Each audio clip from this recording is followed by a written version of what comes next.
Olá, pessoal. Seja bem-vindo a mais um podcast Dualidade de Ideias. O meu nome é Edgar. E meu nome é Isaac e hoje temos aqui conosco aí uma segunda parte de uma conversa muito interessante com ele, que é escritor, roteirista e teólogo. A J. Tolissano, seja muito bem-vindo. Pô, cara, eu primeiro agradeço a vocês o convite. Eu adoro trocar ideia, assim, conversar sobre assuntos que às vezes são difíceis da gente conversar. E assim, vocês deram um espaço bacana, vocês falam mesmo, e tá falado, né? Vamos dizer assim. Ô, Jota, aconteceu um incidente assim na minha vida, né? Tipo, tempos atrás e há muitos anos atrás, e agora, assim, veio à tona, sabe? Essa. Eu não vou contar a história toda porque é muito longa, enfim, vai tomar muito tempo. Mas aconteceu uma situação agora que eu relembrei, sabe? Uma história que aconteceu lá atrás, que eu vivenciei, e eu consegui encaixar uns quebra. Como se fosse um quebra-cabeça, sabe? Eu falei, meu, isso daí daria uma baita história interessantíssima. E aí, por um instante, assim, eu pensei, falei, poxa, seria legal, sei lá, escrever um livro e tal. Você tem alguma dica, assim, pra me dar? Assim, eu que não tenho nem ideia por onde começar, assim. Você tem não sei, algum. Seria ficção, seria Olha, seria ficção. o biografia, Assim, ficção. foi um incidente que aconteceu comigo, assim, que para contar, assim, vai bem pro rumo da ficção mesmo. Mas é uma experiência Sim. pessoal, mas que se contasse, fala, meu, é loucura total, sabe? Tipo, enquadraria como uma história de ficção, sabe? Assim, a coisa, eu sempre dou esse conselho. Primeiro, quem vai sentar para escrever alguma coisa tem que ser um leitor. É o primeiro ponto. Uhum. Quem escreve, lê. Quem não lê, não escreve. É o primeiro ponto que eu parto daí.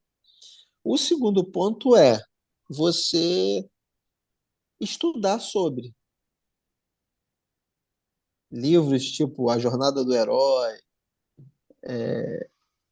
livros de escrita criativa, artigos sobre isso, sabe? Videoaulas tem um monte agora no YouTube, né, que fala sobre essa parada. Tenta, aquilo que eu falei, quando você monta uma estrutura de trabalho para escrever, fica muito mais fácil, entendeu? Você saber que uma história tem primeiro, segundo, terceiro ato. O primeiro ato você apresenta a história, apresenta o personagem. Que o segundo ato você joga o personagem no conflito.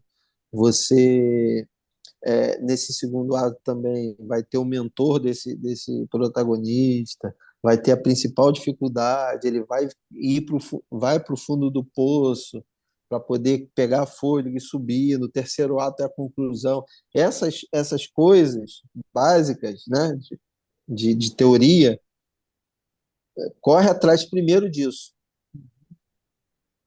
entende? Aí, para mim, é fundamental essas duas coisas. Primeiro, quem escreve tem que ser leitor. E segundo, buscar as ferramentas para saber o que está fazendo. Esse é o ponto. E sentar e escrever, né? Porque, como eu disse, é 1% de inspiração. Assim, eu tinha um professor que ele falava que todo mundo tem 10.000 histórias fantásticas todo dia, mas ninguém senta para escrever uma história. Enfim, Verdade.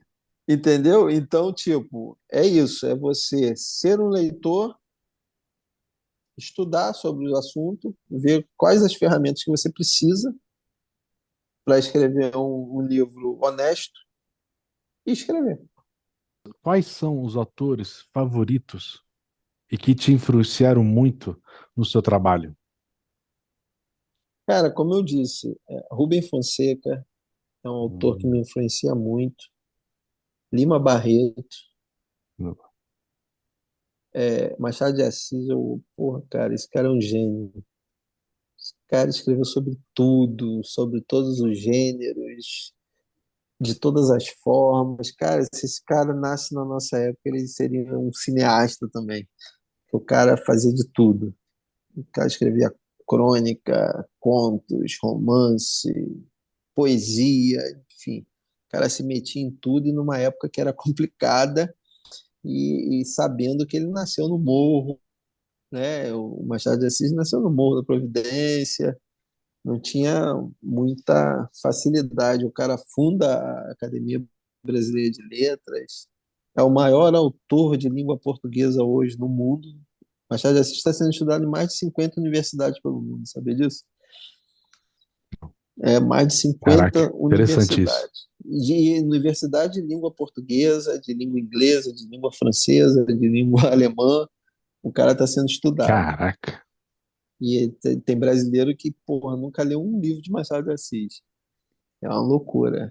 Então, assim, esses caras que me influenciam no cinema, como já falei, Stanley Kubrick, Tarantino, Glauber Rocha, enfim, essa galera me influencia. Show de bola. São referência, entendeu? São referência para Entendi. mim. Mas você vai na mesma base do que eles na hora que você vai escrever? Cara, Tem é assim, alguns traços. Se eu ler, eu vou ver alguns traços. na minha parte de terror psicológico, você vai achar muito Rubem Fonseca, principalmente no começo. Eu participei de uma coletânea, eu não tenho esse livro aqui, e esse livro até tá difícil aí na internet, que é uma coletânea sobre vários contos sobre músicas do Martim da Vila. Martim da Vila. Martim da Vila. E eu fiz, o conto que eu fiz chama-se Visgo de Jaca. Ele tá aí pela internet, algum blog meu, algum site meu, Visgo de Jaca tá por aí. E ele tá no, se eu não me engano, Taxidermia ou no Quadrado Sujo. Mas esse conto, cara, porra, eu fiquei quase uma semana sem dormir, porque a minha orientadora falou assim, quando leu o conto, falou assim: Poxa, eu tô relembrando o Rubem Fonseca na melhor época de Rubem Fonseca. Porra, eu fiquei uma semana sem dormir, velho. Caraca. Eu fiquei na nuvem, eu fiquei assim, porra, ganhei o Oscar, tipo assim, porque o cara é uma referência muito importante na minha vida.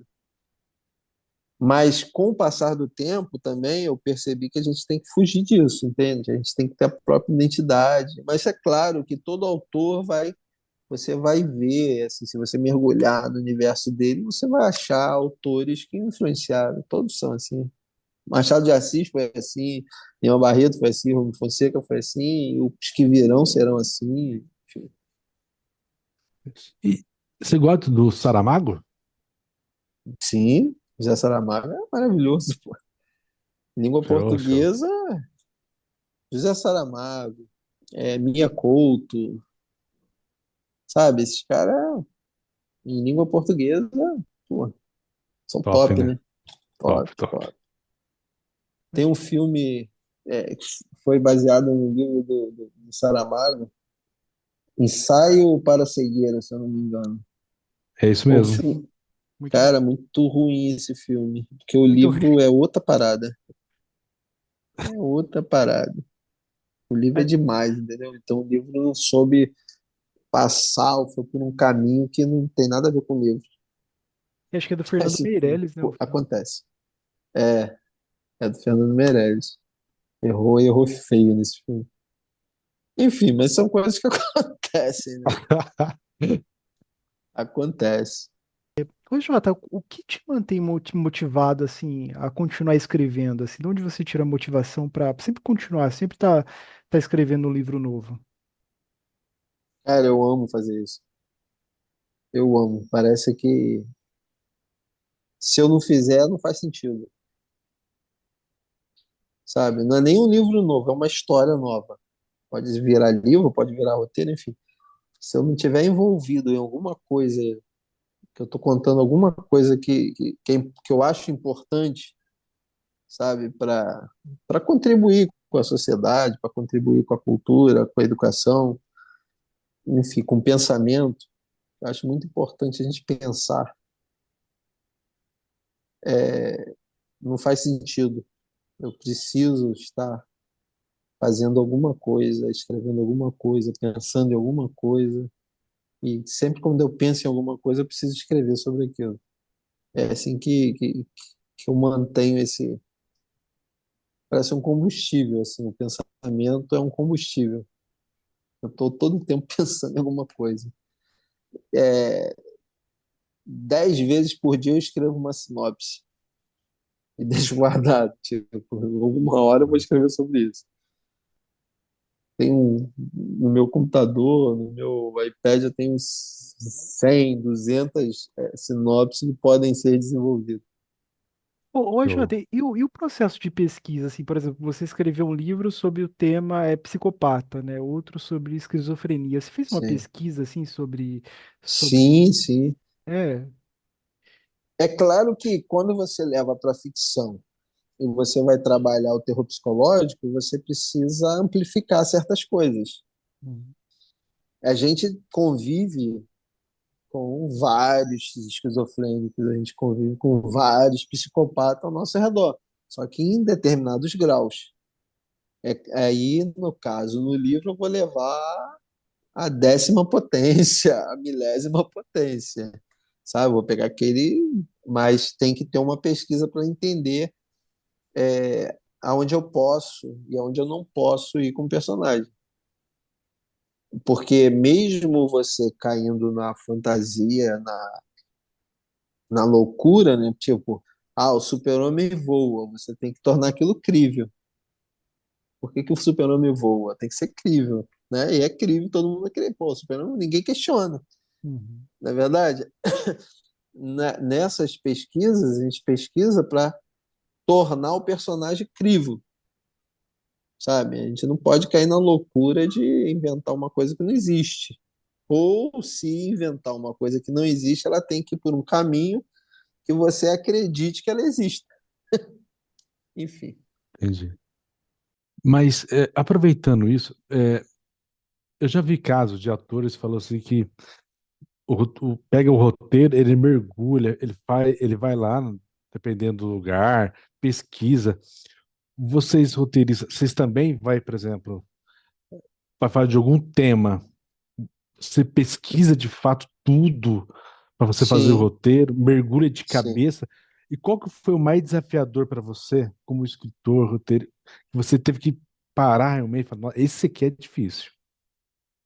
Cara, essa questão do, do esquizofrenia foi o que mais me consumiu em pesquisa, porque eu fui vendo todos os graus de esquizofrenia e eu misturei algumas patologias, vamos dizer assim, que não são exclusivamente esquizofrênicos, sabe?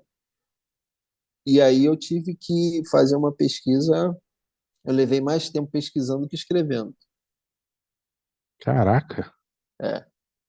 Por exemplo, esse de um livro teológico, não é nem ficção, mas é teológico, esse da divergência de Paulo e Jesus. Eu fiquei 5 anos pesquisando. E aí publica, não publica, publica, não publica, foi passando, aí eu publiquei agora. Eu sentei e escrevi em 2 meses, mas levei 5 anos cara. pesquisando, entendeu? Tem livro que E, às vezes eu escrevo em um mês.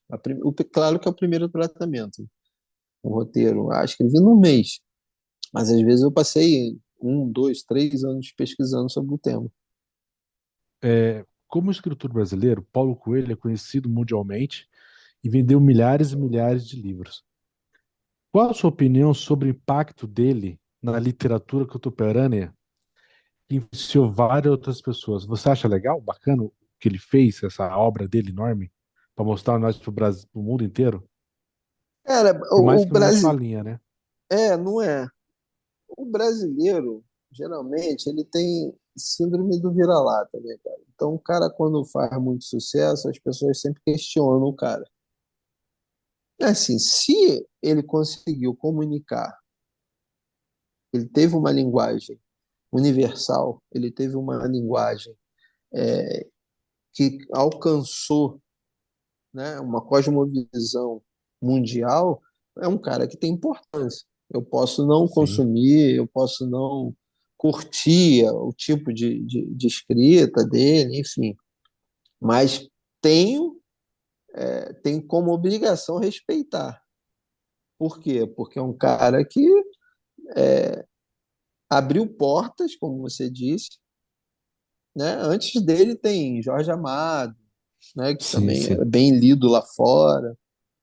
A literatura brasileira, principalmente da geração de Jorge Amado, né, João Baldo, esses caras têm um público lá fora fiel. O Paulo Coelho vai, tipo, popularizar, né? Ele é o mais Tá. popularzão, assim, né? Mas Uhum. tem seu valor, cara. Eu respeito muito. E assim, o Paulo Coelho, ele é um cara também, eu acho interessante o Paulo Coelho, que é um cara inquieto, né, cara? Já teve ali aquela loucura com o Raul Seixas, pai, um É, monte de doideira, como ele diz, barra pesada, né? E se reinventou, cara, escrevendo. O cara se reinventou, fazendo, publicando livro. Ele vai para exato. uma. Claro que ele explora ali a mística. O brasileiro é místico, né? Sim, sim. Adora uma mística. Você falou de qualquer coisa transcendental, o brasileiro mergulha.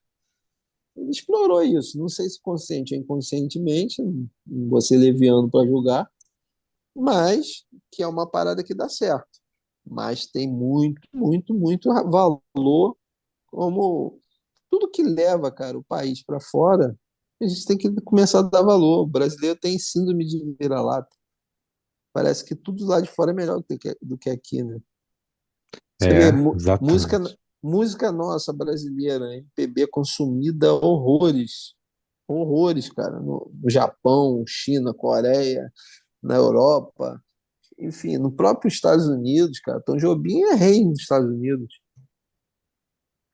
O brasileiro tem essa síndrome de vira-lata. Então, se ele conseguiu romper barreiras, tem seu valor, Sim, com certeza, pô. concordo, concordo. Ô, Jota, como que você equilibra, assim, escrever um livro com a sua vida, assim? Como que você se organiza para isso? Tem um tempo para escrever? Ou vê uma ideia, não, vou ter que parar tudo, vou escrever agora? Como que é? Então, não tem como eu parar tudo, senão, Uhum. como diz, o boleto chega e, né? Eu tento me organizar tanto com um período de leitura como um período de escrita. Eu geralmente acordo 4 horas da manhã, leio até 5, 6 horas da manhã, vou trabalhar, volto para casa 2, 3 da tarde e geralmente eu escrevo entre 5, 7 da noite. Às vezes um pouco mais cedo, um pouco mais tarde, mas transito nessa área aí. Vejo os projetos que eu estou tocando, eu preciso dar um gás nisso aqui, aí mergulho naquilo ali. Quando você falou de bloqueio criativo, né? Por mais que você monte uma estrutura, tem hora que a história não flui, né? Eu paro aquela história, vou fazer outra coisa, mas eu tento manter essa rotina de, de, de escrita, tanto de leitura quanto de escrita. Jota, a inteligência artificial na sua área, como você acha que vai ficar daqui a uns anos? Você acha que ela vai atrapalhar ou vai ajudar mais?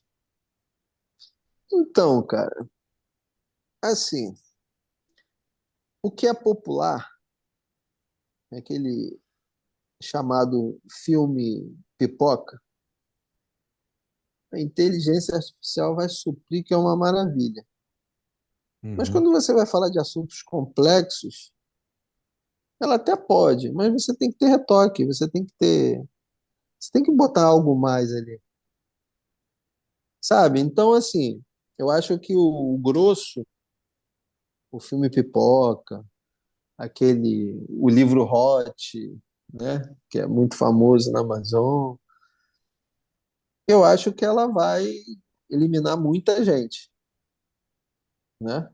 E também Uhum. pode criar outra situação, que é o seguinte: quem não escreveu nada até hoje, pô, tem uma grande história, eu vou usar a inteligência artificial. Daqui a pouco tem uma enxurrada de coisas que acaba diminuindo o valor da inteligência artificial. E aí as pessoas, não, é inteligência artificial. Vai ficar algo pejorativo, que todo mundo vai fazer, Hum, entendi. sabe? Porque sempre, se você reparar, quando você vê um filme autoral, né, um autor que é pesado, você vê a identidade dele ali naquele filme. Quando você citou o Saramago, Uhum. pô, você lê um livro de Saramago, caraca, é Saramago. Minha conta é minha conta. Então, como que a inteligência artificial vai substituir isso? Eu acho difícil. Eu acho difícil. Entendi. Claro que vai ter adequações, né? A tecnologia faz isso desde a década de 90. Eu tenho o privilégio de viver o analógico e o digital. Então, assim, Exatamente. eu vi sumir um monte de coisa que eu usava naturalmente. Máquina de escrever, máquina de fotografar para revelar filme, mimeógrafo. Tudo isso sumiu, cara, com computador, com digital. É, disco, que agora tá voltando, LP, CD, cassete, slide. Tudo isso eu vi sumir por conta da tecnologia. Uhum. Mas, tipo, o produto que está no VHS, o produto que está no CD, o produto que está no LP, se adequou à nova tecnologia. Eu acho que tudo é isso, sabe? Eu não, eu acho bom o novo, acho importante o novo. E a gente vai se adequando, por exemplo. Eu sou da época que o táxi era uma fortuna. Hoje tem Uber. O táxi tem que se adequar ou acaba. Exatamente. Entendeu? As coisas vão se moldando, se ajustando. Eu sou a favor de novas tecnologias, eu sou a favor do novo. Eu acho que o novo sempre é bom. Show. Mas, Jota, quando você não está escrevendo e não está lendo, o que você mais gosta de fazer? Cara, eu gosto de passear, sabe? De estar com os amigos. Eu e minha esposa, a gente conversa muito sobre. A gente tem muitas amizades. Eu gosto de tocar, cara. Às vezes eu vou em saraus, em bares, o pessoal tá tirando um som. Aí, pô, toca aí com a gente, Jota. Eu levo a gaita, eu toco com os caras. Tipo, normal, assim, vida tocada mesmo. Tipo, vou ao cinema, muito.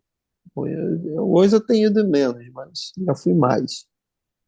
Enfim, eu faço sentar com os amigos para tomar um café, tomar uma cerveja, jogar o War, eu gosto de jogar o War. Tem uma turma aqui do War que vem para casa, a gente joga o War. Depende muito do. A gente vive normal.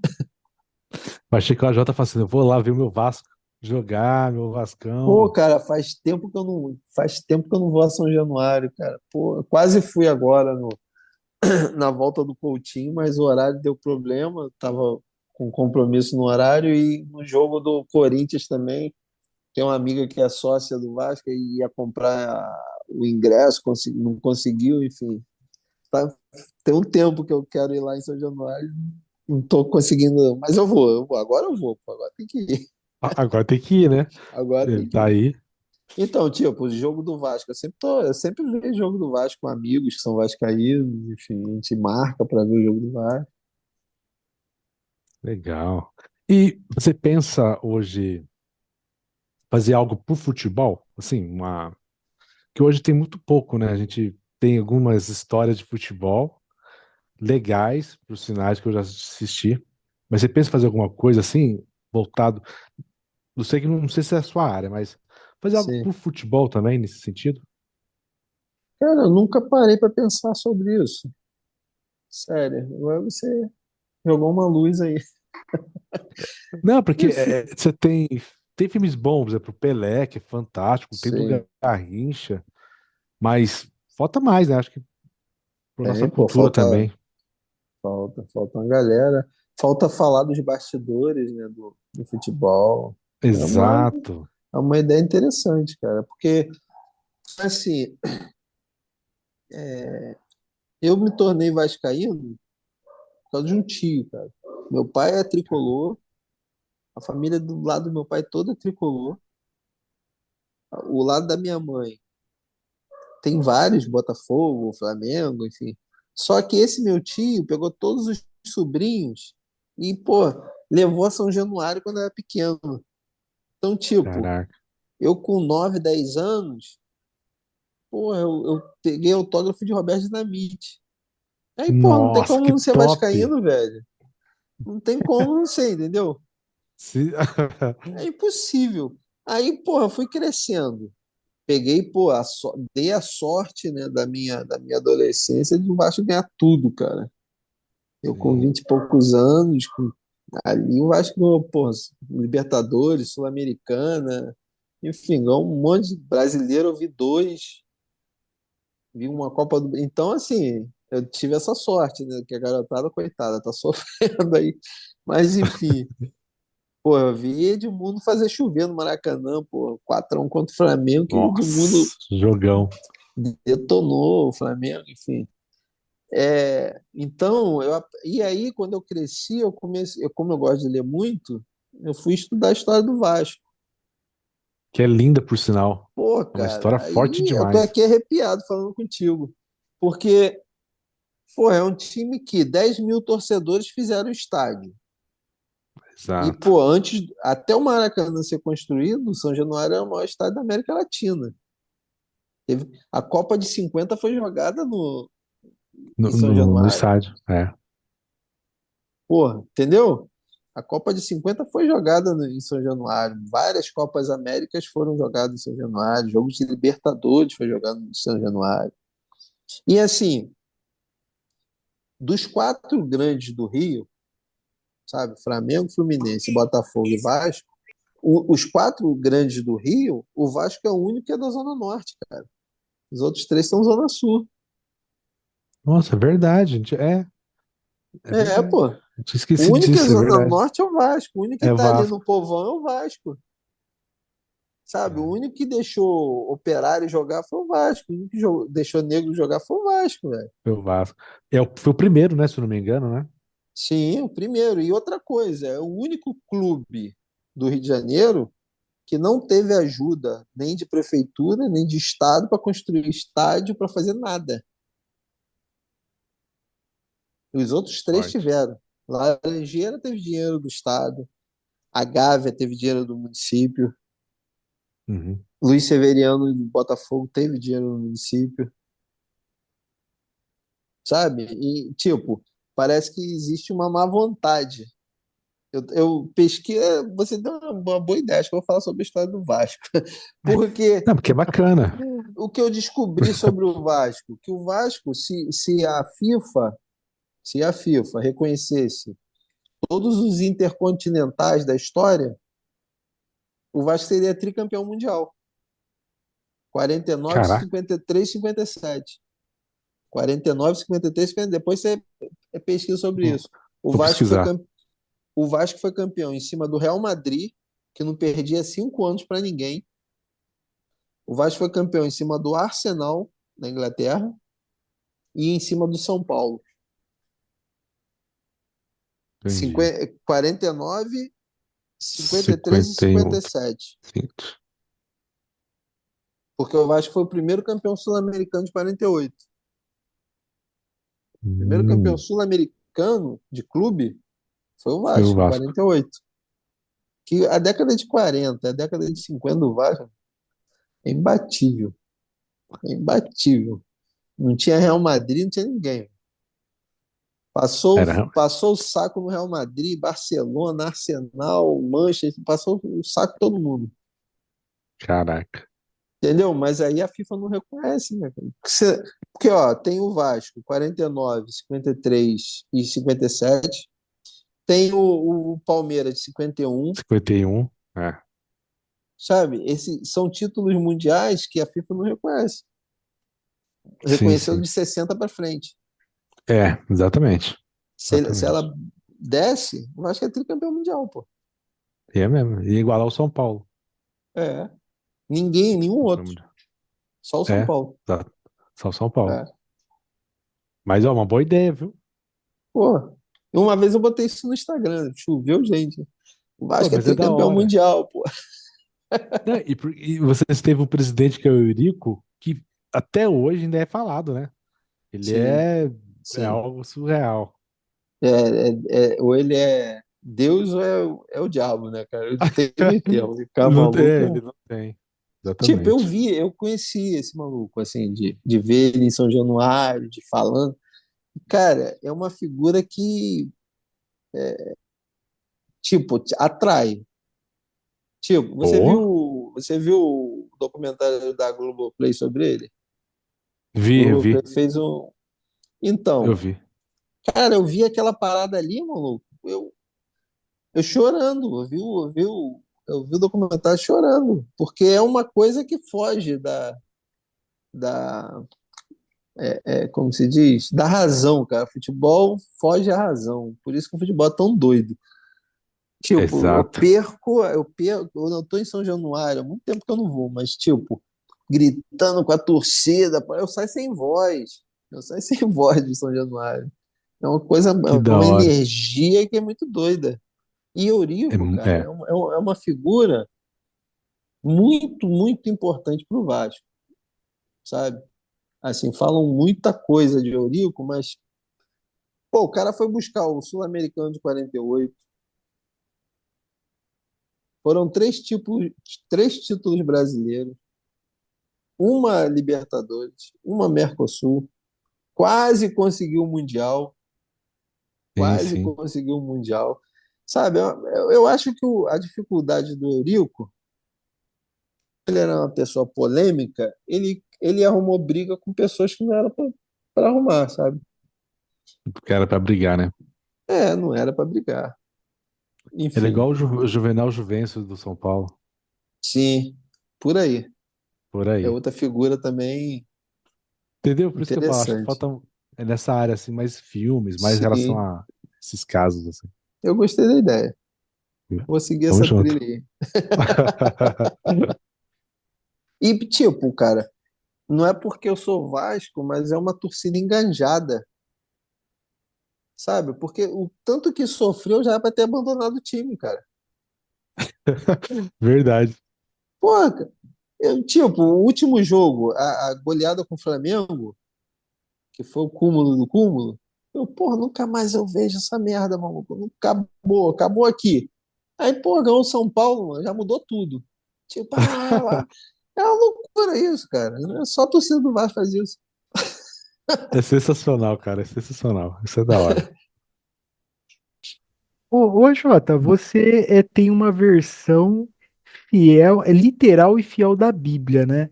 E eu queria perguntar para Sim, você, é um processo, assim, um trabalho, melhor dizendo, de tradução realizado por você. Eu queria saber como que sim. foi esse processo. Você poderia contar um pouco para a gente aí, desse trabalho que você realizou? Então, depois do seminário, eu estudei grego, hebraico, né? Eu, e o que que me levou a essa tradução? Não foi revanche, não foi querer perturbar ninguém. Foi o seguinte, eu comparava as versões em português e parecia que eu tinha que juntar duas, três para ter o texto que eu queria. E aí pô, comecei a traduzir o texto por minha conta, sabe? O texto, na época eu pregava, na época eu dava aula, aí o texto que eu ia dar aula, que eu ia pregar, eu traduzia. E eu comecei a traduzir um volume que eu, pô, cara, pintou a ideia de eu vou fazer uma Bíblia, vou traduzir ela toda, aí eu faço uma versão digital, tenho no meu celular, eu tenho na época eu pensei em botar no Kindle. Eu tenho um Kindle, nem uso mais, mas enfim. Eu vou botar no Kindle e eu uso ela ali. Não preciso mais ficar nessa loucura de ficar traduzindo o tempo todo. Só que aí eu entrei nesse processo. Primeiro eu traduzi o Novo Testamento, que é mais tranquilo, né, em tese. Aí levei 2 anos, cara, traduzindo. E aí quando eu pregava, ou dava aula, as pessoas, mano, que versão é essa, Bruce? Que versão é essa? Que versão é essa? Que versão? Não, eu traduzi, que versão? Aí, todo mundo, pô, mas como que a gente faz para ter? Como que a gente faz para ter? Aí eu, pô, cara, eu vou. Já tinha livro na Amazon, né? Eu comecei a publicar na Amazon em 2013. E aí, em 2015, eu joguei na Amazon. Joguei primeiro o Novo Testamento, aí terminei o Antigo, joguei, aí joguei os dois juntos, e depois fui só fazendo reparos. Se eu tivesse ainda nesse pique, né? Porque eu tenho muita coisa para fazer ao mesmo tempo, eu ainda faria mais reparos. Que, por exemplo, eu não na versão que está lá, eu não botei essa variação de nomes de Deus. É um reparo que eu deveria fazer, mas que ainda é que é um certo tempo, né? Eu tenho que ver livro por livro. E esse reparo também é só no Antigo Testamento, sabe? Porque Uhum. no Novo, Deus é Deus e ponto. Mas no Antigo é bem complexo. Se você pegar ali Gênesis, por exemplo, é, e disse Deus, disse o Senhor Deus, façamos o homem a nossa imagem e semelhança, né? Se a gente traduzir mesmo aquilo ali e disse o Elohim Javé, façamos o homem a nossa imagem e semelhança. Já Javé é um Elohim, então são vários Elohims, enfim. E Que a elas. turma aí a turma xiita fala que Elohim, não, é uma forma pluralizada de falar de Deus. Mentira, Elohim são deuses. A tradução são deuses, juízes, ponto. Só existe essa forma de traduzir Elohim. Juízes, deuses, ponto. Entendeu? Então ali seria o Elohim Javé. Em outra tradução, o Deus Javé. E ela segue a mesma ordem dos livros da Bíblia convencional, Sim, assim? tudo igual, cara. Uhum. Tudo igual. A única diferença é coisas que essas pequenos detalhes que eu mexo. E hoje em dia eu mexeria mais ainda. Tem coisas que eu evitei na época. E olha, teve essa confusão toda. Você imagina se eu mexesse mais ainda. A construção assim dos evangelhos, da Bíblia em si, da Bíblia que a gente tem hoje, a consolidação ela aconteceu antes de Roma se tornar de fato adotar o cristianismo. Ela aconteceu antes, não foi? Corrija se estou enganado, tipo. Não, a gente tem que dividir assim a Bíblia em duas. Aham. O Antigo Testamento, o Antigo Testamento é ali do Uhum. judaísmo, e aí Alexandre o Grande vai fazer uma tradução para o grego, a Septuaginta, vai trazer popularidade a isso, enfim, vem trazendo. O Novo Testamento, ele é a posteriori. Vai ter o Concílio de Nicéia, vai ter o Concílio de Trento, vai ter o Concílio, enfim, ele vai demorar a formar esse corpo de Mateus e Apocalipse. Até porque foram brigas e brigas e brigas. Apocalipse entrou no acréscimo do segundo tempo, Tiago entrou no acréscimo do segundo tempo, segunda e terceira João entrou no acréscimo, sabe? Uhum, Demorou assim para encaixar essa ideia. E aí esse corpo de Gênesis, Apocalipse, ele vai levar um tempinho para se juntar. uhum. Certo, mas aí quando, digamos assim, quando tudo isso foi consolidado mesmo, foi batido o martelo, bom, agora a gente não vai mexer mais nisso.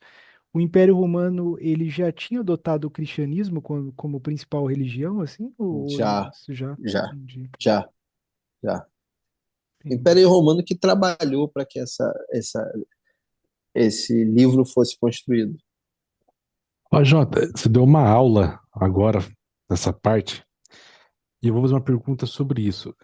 Como você espera que as pessoas que vão ler esse livro tenham uma discussão sobre teologia, ética e espiritualidade? Olha, rapaz, tem que partir do seguinte ponto. Teologia é uma matéria que estuda algo que é muito pessoal. Por mais que tenha um corpo de doutrina, enfim, de ideia, é algo que você sente, né? Você não, é complicado. E aí eu parto do ponto que você não pode impor o que você sente para o outro que não sente, sabe? Uhum, É uma coisa. Espiritualidade, tem gente que consegue viver sem espiritualidade, né? Tem gente que não consegue. Eu vejo hoje em dia que espiritualidade é algo que você experimenta, você vive, você respira, sabe? É algo que faz parte. Claro que talvez por minha construção, né? Eu não consiga uhum, me desvencilhar da espiritualidade por uma construção que vem desde da barriga da minha mãe, talvez, não sei, sabe? E a outra coisa que você uhum. falou, ética. Isso. Então, esse ponto é um dos pontos que eu tenho mais falado sobre palestra, quando me chamam para falar sobre alguma coisa, é o que eu mais toco, que é o seguinte: a ética que a gente vive no normal é uma ética relativa. Por quê? Vou pegar um exemplo tranquilo. A gente vive num país que é monogâmico, certo? Certo. Então, se você casa com três mulheres, você está fora da ética, correto? Sim. Só que se você Correto. for para um país que é poligâmico, você está dentro da ética. Uhum, Então, hoje em dia, eu separo essa ética relativa de uma ética absoluta. Qual seria a ética absoluta? É o respeitar, digamos assim, entre aspas, o seu livre-arbítrio. Você faz da sua vida o que você quiser, do jeito que você quiser, desde que você não interfira na minha vida. Para mim, essa é a ética absoluta. Então, por isso que eu tenho que defender sempre o direito do outro de fazer do corpo dele o que quiser. O problema é dele. Para mim, isso é uma ética absoluta. É difícil de equacionar porque a gente vive É, numa doutrina, numa sociedade que te impõe uma ética relativa a todo tempo, sabe? É uma coisa que eu tenho pensado muito hoje em dia sobre isso. Quer ver? Eu vou dar um exemplo disso para vocês. Está circulando no Instagram, no Facebook, uma foto da Amy House, ela inteira, e outra ela magrérrima, com um aspecto de doente. E o cara bota, olha que a droga faz com as pessoas. Ele queria falar, trazer a discussão sobre a liberação da maconha, certo? uhum, Levando para a discussão da droga, o que fez aquilo com a Amy House não foi a maconha, Foi álcool com droga sintética, basicamente, heroína, cocaína, enfim, crack, é o que fez aquilo com a Amy House. Mas trazendo para a nossa discussão de ética, o que que ele tem a ver com o que ela fez com a vida dela? Eu não tô falando da gente ser insensível, da gente largar as pessoas, não é disso que eu estou falando, mas de respeitar a vontade do outro. Claro que eu dei um exemplo aqui de drogas, mas isso vai bater em drogas, em aborto, enfim, no que eu quero ou não comer, no que eu quero ou não fazer, aonde eu quero ir, onde eu quero, sabe? Porque a gente vive Uhum, numa sociedade que, em nome dessa ética relativa, as pessoas querem se meter em tudo na sua vida. Querem determinar o que você veste, o que você come, o que você escuta, o que você vê. A censura, qualquer tipo de censura, é baseado numa ética relativa. Porque o que eu acho que é prejudicial para você, você pode não achar que é. E você não tem o direito de escolher se é ou não é. Eu que escolho por você. Entende? Então, essa é uma discussão que eu uhum, tenho falado hoje em dia, eu tenho falado muito sobre isso. E da onde eu vim, a ética relativa é completamente dominante, né? Pois eu fui sim. pois eu fui ao shopping com a minha esposa para ver uma situação, e aí tinha um casal descendo a escada rolante, dessas igrejas mais fechadas, né? A mulher tava com uma burca, sabe? Não era burca porque estava do pescoço para baixo, mas você entende o que eu quero dizer, né? Uma Sim, roupa sim. totalmente. E o cara, pô, arrumado normal, assim, camisa, calça, né? Aí, pô, eu e minha esposa, a gente até comentou. Pô, por que que ele também não bota uma parada dessa, né? Enfim, né? É. E qual é a lógica? Nem base de em lugar nenhum vai achar para ela usar aquele tipo de roupa. E assim, destoava completamente de tudo. Com certeza ela não estava confortável com aquilo.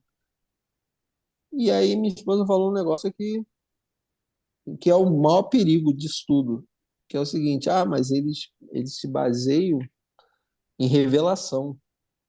Alguém revelou, sabe?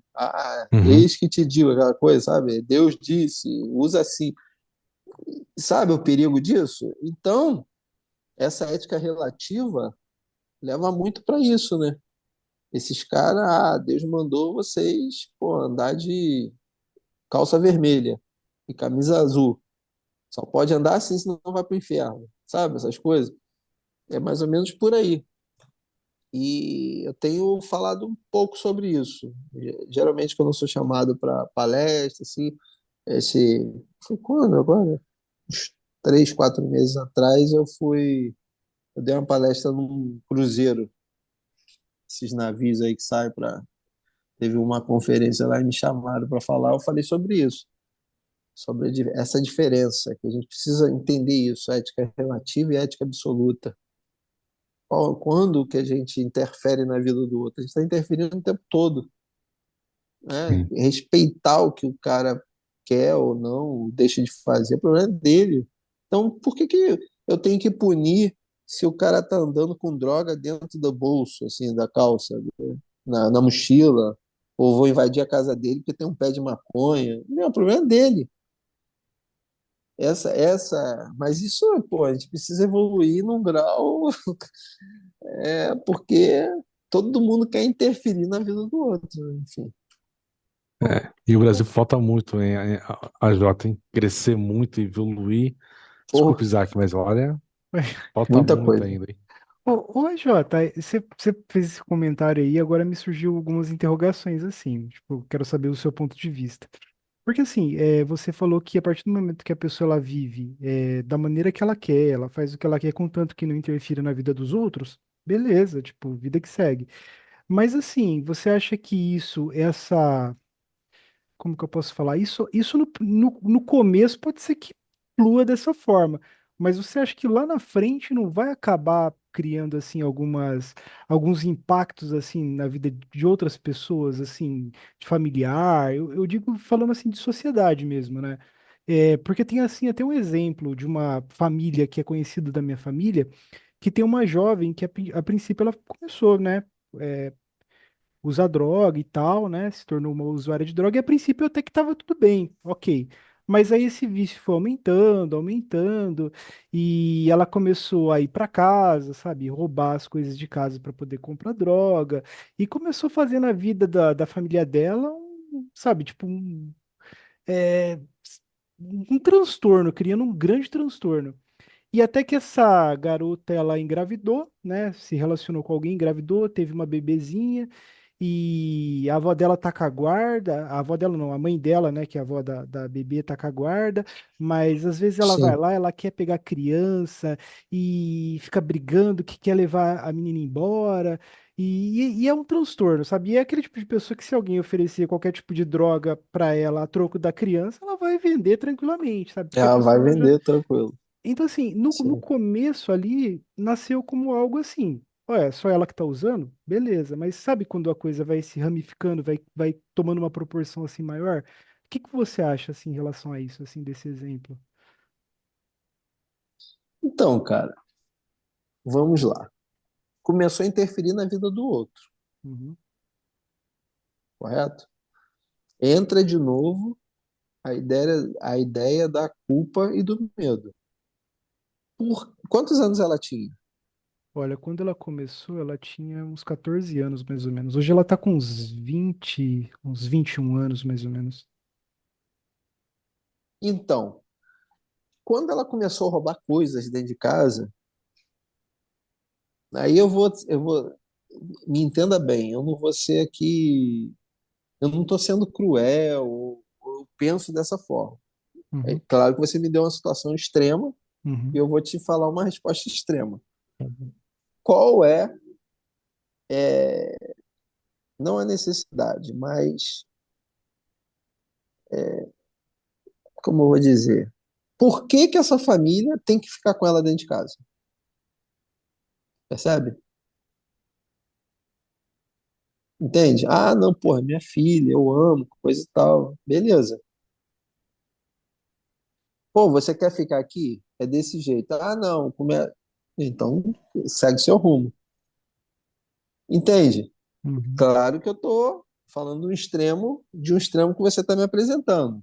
Isso teve todo um sequencial, né, de abusos, de tolerâncias, enfim, um monte de situação que a gente não está ali, quando, como dizia minha avó, só sabe a quintura da panela quem está dentro da panela, né? uhum, Enfim, não estou nessa panela. Mas dentro dessa ética absoluta que eu defendo, essa família não tem obrigação de ficar com essa jovem em casa, percebe? Como também não teria a obrigação dela ter esse filho, entende? Eu não tenho problema nenhum com aborto, não tenho, de verdade, sabe? Eu acho que, por exemplo, o corpo é da menina, ela determina se ela vai ter o filho ou não, o corpo é dela, ponto. Segundo ponto, ela determina se vai usar droga ou não, mas ela se vira com o vício dela. Ela que tem que sustentar o vício dela. Mas aí entra na barreira da família de, poxa, eu vou largar minha filha, o que vão pensar? Pô, eu sou insensível. Enfim, entra toda a questão da culpa, do questionamento que a gente tem uma sociedade que pensa dessa forma, que se mete o tempo todo na vida do outro. Então vai julgar essa família também. Talvez julgue mais a família do que a menina. Ah, enfim, né? A gente tem toda. Mas é claro que cada caso é um caso. A gente uhum. precisa. Só que eu sempre vou partir desse ponto da ética absoluta. Eu preciso respeitar a sua individualidade. Então, se a sua individualidade está interferindo no social, você se vire com a sua individualidade.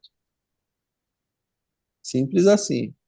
É claro que não é simples, mas Uhum. entende? É uma teoria que só pode caminhar para esse lado, para se sustentar. Essa teoria não se sustenta, tipo, eu tenho que ajudar essa menina, mesmo que ela não queira, eu tenho que ajudar essa menina à força. Eu tenho que internar ela mesmo que ela não queira. Ela não se sustenta nessa teoria. A Jota queria saber o seguinte, em relação a projetos, ideias, planos para o futuro, tem alguma coisa assim em mente? Alguma coisa que você, não sei, pretende escrever ainda, tipo, que não teve oportunidade, algum projeto que foi adiado, enfim. Então, cara, eu tô mergulhado nesse curta para entregar ele até dezembro, para estar aí disponível em janeiro, fevereiro. Entrei numa disputa aí de uma série, vamos ver o que acontece. E vou entrar numa disputa de outra série agora, que o resultado sai em agosto. Vamos ver o que acontece. Eu estou focado nessas três questões. Estou terminando agora um roteiro para um cantor aqui da cidade, que vai fazer um clipe, mas aí é coisa, né, rápida. Eu não vou trabalhar na produção do clipe, só estou fazendo o roteiro. Livro, eu não tenho, assim, eu tenho um livro que eu mandei para três editoras e estou esperando resposta. A resposta só sai em dezembro. Então, livro, eu estou tranquilo que tinha até esquecido dele, você fez a pergunta, eu lembrei. Os projetos serão esses três audiovisuais que eu estou esperando respostas e produzindo um, né? Muito provavelmente ano que vem eu vou trabalhar muito com audiovisual. Chegamos ao final de mais um episódio do podcast Dualidade de Ideias e hoje tivemos aqui a presença de AJ Tolissano. AJ, muito obrigado pela sua presença. Adorei o bate-papo, gostei muito, cara. Agradecer a vocês. Se alguém quiser conhecer meu trabalho, é só botar lá jtolissano.org e chega no meu site, lá tem um link para, enfim, para tudo, para os vídeos que eu faço. Faz um tempo que eu não faço, faz um tempo, mas sempre eu faço resenha de livros. A maioria daqueles livros ali eu ganhei, aí acabei fazendo a resenha, enfim. Fiquei na obrigação de ler para fazer resenha.